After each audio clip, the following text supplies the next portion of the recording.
إن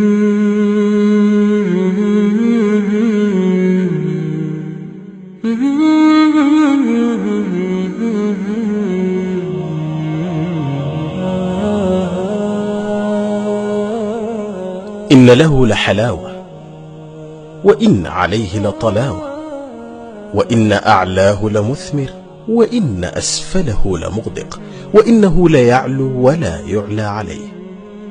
ترتاح إليه الأرواح عندما ينبعث في سكون الليل صداه، وينتشر في الأفق ضياه. كانت لنا في صدى المحراب جولة في مجمع النور الإسلامي، لنروي لكم قصة هذا الصوت السوداني الأصيل. نورين محمد الصديق، نورين محمد الصديق، شمال كردفان، شرق بارة، قرية الفرجاب. وهناك عندنا الفرجابات كم فرجاب، 7 قرى تسمى الفرجابات، لكن بالتحديد الفرجاب الرشيد. الدراسة كانت بنفس المنطقة، الزرق الجيزان. كانت البداية مرحلة الأساس منذ الصف الأول الابتدائي، ويسمى الآن بالأساس. ما كان يسمى الابتدائي، أما الآن هو الأساس.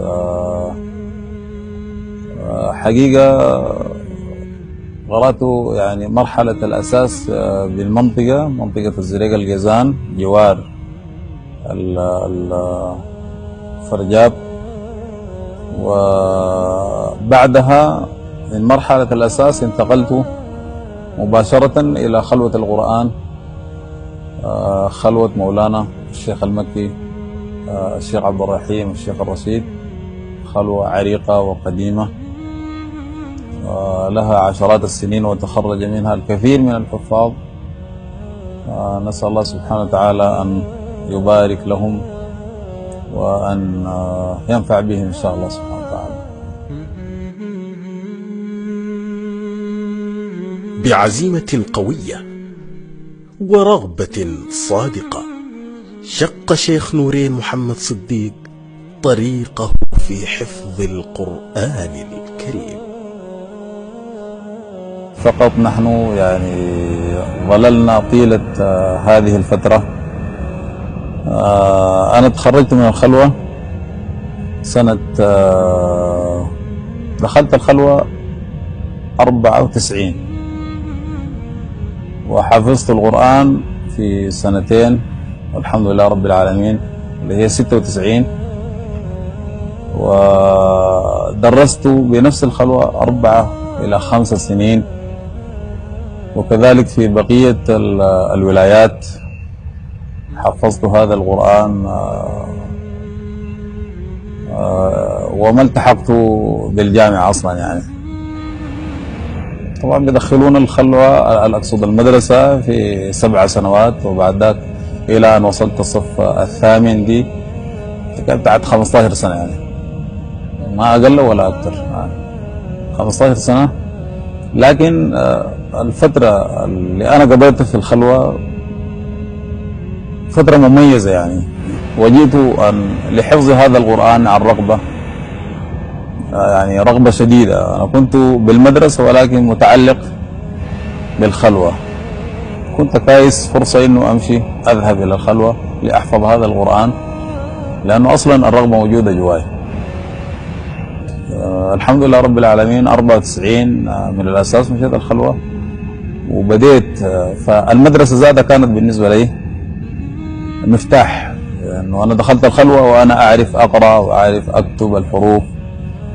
فقط كنت محتاج لأنه أضبط الضوابط بتاعت اللغة العربية، الفتحة والكسرة والضمة والسكون وما إلى ذلك، عشان بتساعد في حفظ القرآن الكريم. فالخلوة أضافت لنا الكثير الحمد لله رب العالمين.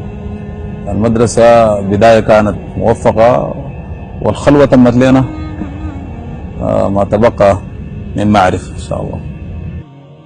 الشيخ نورين أخ فاضل، وتعرفت عليه من قرابة 15 عام، يعني قبل 15 سنة من التسعينات. وصلينا أنا وياه في مجمع النور الإسلامي قرابة السنتين مع بعض. أخ فاضل، الله سبحانه وتعالى حبه صوت جميل، حبب الناس إليه، عنده قبول عند الناس. نسأل الله سبحانه وتعالى يتقبل منه، ونسأل الله سبحانه وتعالى يعني أن يجعلنا وإياه إخوة متحابين، وأن يجمعنا تحت ظله يوم لا ظل إلا ظله.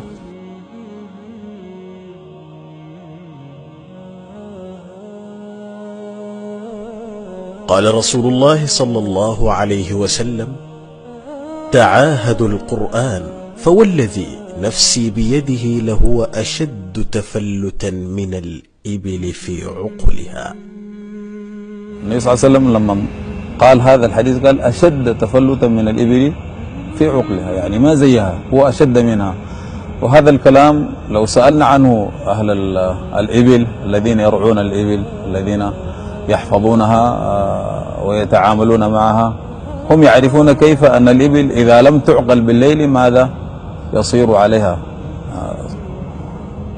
لم يجدونها، إذا لم يعقلوها بالليل لم يجدونها في الصباح. فالنبي صلى الله عليه وسلم ضرب مثل بهذه الإبل إذا لم تعقل، أشد تفلتا من الإبل في عقلها. فالقرآن هو أشد، الذي يحفظ القرآن ولم يراجعه أي لم يعقله بالليل في السبع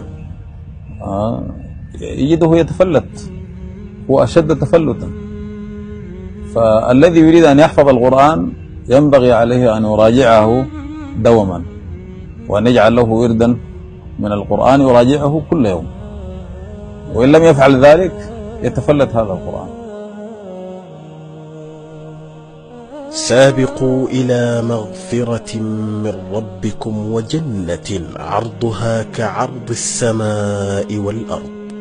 رمضان شهر الخيرات، فيه تتنزل الرحمات، نتسابق فيه إلى الطاعات لنرتقي أعلى الدرجات. رمضان هو شهر القرآن، شهر رمضان كما قال الله سبحانه وتعالى: شهر رمضان الذي أنزل فيه القرآن هدى للناس وبينات من الهدى والفرقان. وسبحان الله هذا القرآن يتيسر في هذا الشهر الكريم شهر رمضان. ونحن في شهر رمضان دائما بنراجع وبنستعد إلى صلاة التراويح ونقرأ بالجزء الكامل. هذا القرآن يتيسر في هذا الشهر بطريقة عجيبة جدا. حقيقة أنا لما أنظر إلى طيات هذا الكتاب هذا القرآن تخاف ويصيبك الخوف، وربما تقول أني لم أحفظ هذه الصفحات الكثيرة في هذا المصحف. ولكن عندما نبدأ ونقرأ ونؤم الناس سبحان الله يتيسر هذا القرآن بطريقة سهلة وميسرة. والله سبحانه وتعالى قال: ولقد يسرنا القرآن للذكر فهل من مدكر. فهو ميسر إن شاء الله سبحانه وتعالى. أعوذ بالله من الشيطان الرجيم. بسم الله الرحمن الرحيم. الذين كفروا وصدوا عن سبيل الله أضل أعمالهم، والذين آمنوا وعملوا الصالحات وآمنوا بما نزل على محمد وهو الحق من ربهم كفر عنهم سيئاتهم وأصلح بالهم. ذلك بأن الذين كفروا اتبعوا الباطل وأن الذين آمنوا اتبعوا الحق من ربهم.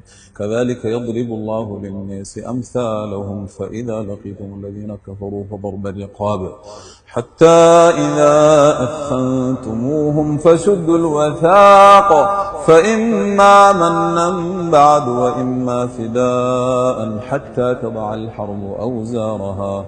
ذلك ولو يشاء الله لانتصر منهم ولكن ليبلو بعضكم ببعض. والذين قتلوا في سبيل الله فلن يضل أعمالهم سيهديهم ويصلح بالهم. ويدخلهم الجنة عرفها لهم.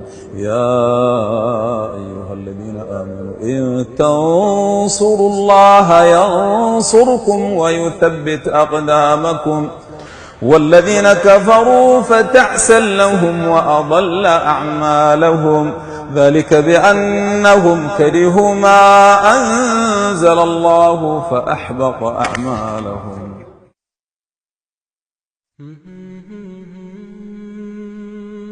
لا تحلو الحياة إلا بالابتسامة والطرفة، طرائف ولطائف في حياة الشيخ. وفي الرمية اللي هي ربما ممكن تقول عليها الإملاء، الشيخ بيرمي أصلا الآية للطالب ويأخذها منه، لكن لازم يسمع عليها عشان يتأكد إنه هو أخذها صح ولا ما أخذها صح.